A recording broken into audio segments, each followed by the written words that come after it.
Well guys, as anybody who's watched any of my other videos so far will know, this whole videoing, editing, vlogging, motovlogging, it's all very new. It's a steep learning curve and there's a lot to figure out. One of the challenges so far has been how to record the right type of footage that I wanted, particularly footage when I'm on the move and on the bike.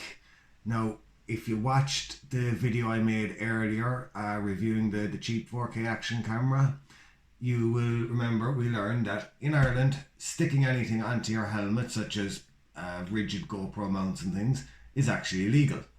So we had to come up with another way to get the footage.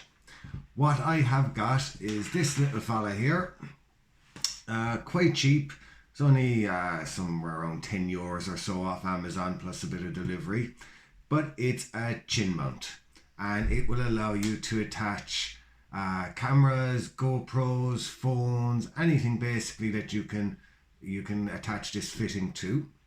The chin mount goes onto the helmet, and because it has adjustable straps here and here, it can be very quickly and easily put on and taken off, and it means that it doesn't have to stay fixed to your helmet all the time. So let's have a go at setting it up.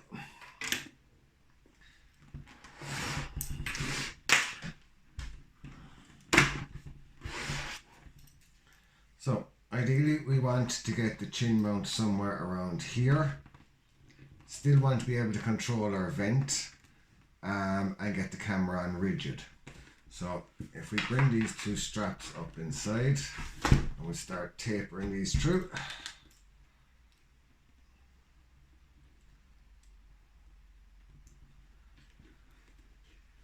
I did already have one go off this, and what I figured out is it's best to do it loosely once and just get everything in place, and then you can fiddle with it and play with it.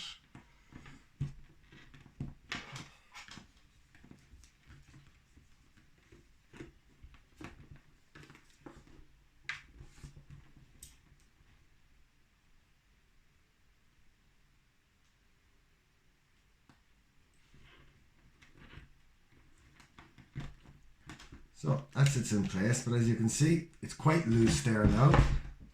So if we pull on the straps on the inside and just tighten it up so we get a good rigid mount.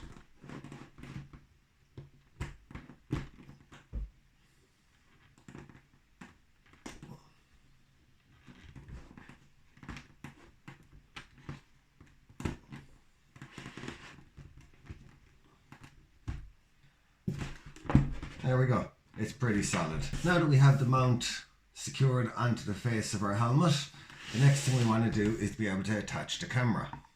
So we're using the waterproof case for the camera, a couple of the extension arms, and one of the sliding GoPro clips.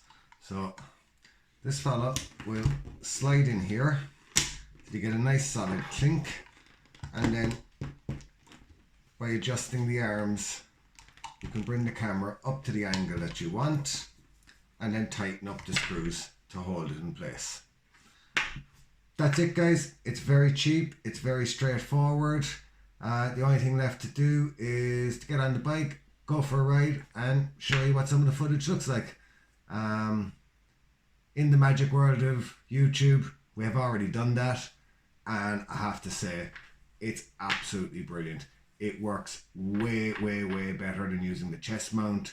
You get a much nicer, clearer picture of the road ahead, and obviously then you have the benefit of anywhere you turn to look at the scenery, at anything that might be passing, the camera turns with you, so it's tracking your movements all the time.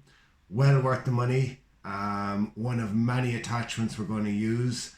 I do have some other accessories on order, so I'll give you a look at them and give you my recommendations on them when they arrive. Okay, riding footage next guys, and that's it for this video. Thanks very much.